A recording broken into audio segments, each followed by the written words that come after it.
You're listening to my WorldNet Daily exclusive audio article.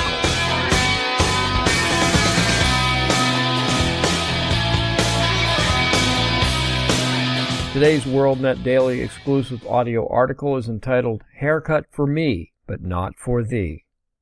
By now, most have seen the video footage or heard reports of Queen Nancy Pelosi's day at the Salon this past Monday, August 31st.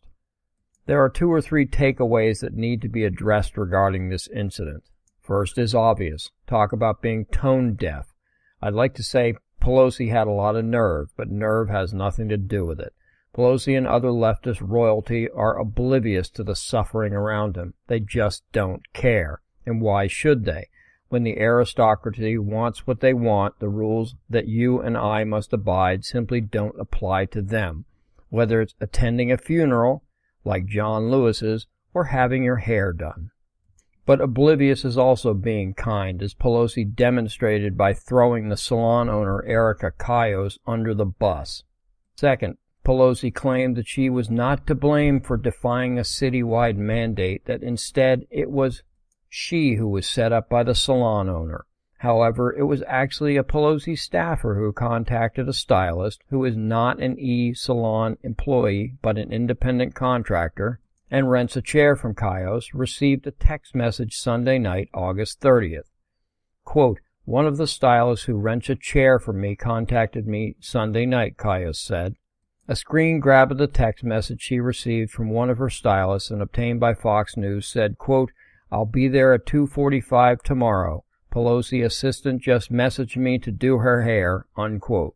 And I'm quite sure that the text was not a request like, "Speaker Pelosi would like to have her hair done. Would tomorrow work for you?" No, I'm sure, like leftists always do, it was a demand. Pelosi will arrive at X time. Be there. And the tomorrow referred to was August 31st. Why is this germane? Well, salons in San Francisco have been shuttered since March, and were only notified that they can reopen on September 1st for outdoor hairstyling services only. Did it look like Pelosi was walking outside in that video? Whether it did or not is immaterial. Pelosi, who represents all of San Francisco, should be privy to the local lockdown mandates, wouldn't you think? Fact is, all these privileged leftists are cut from the same cloth. Pelosi just happens to be the national face of the tone-deaf, self-important, privileged aristocracy. Recall the same callousness of Chicago Mayor Lori Lightfoot when, back in April, she insisted on having her hair done when no one else was able. Her response was typical of a tone-deaf aristocrat. Quote, "I'm the public face of the city, I'm on national media, and I'm in the public eye."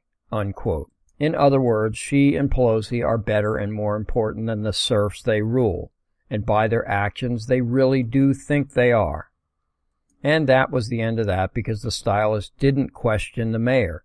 But e-salon owner Kious did not show Pelosi the requisite supplication required of all peons. Kious had the nerve to share her story with Tucker Carlson, of all people. This cannot stand. As referenced earlier, the spiteful and vindictive Pelosi set out to bury the salon owner. But this wasn't just a shot at Kious alone. Third, and most importantly, this was a demonstration of the power of the ruling class. Pelosi's statement was a nationally broadcast warning to any and all who may dare in the future to make a stand against the overlord class. Thank you for listening.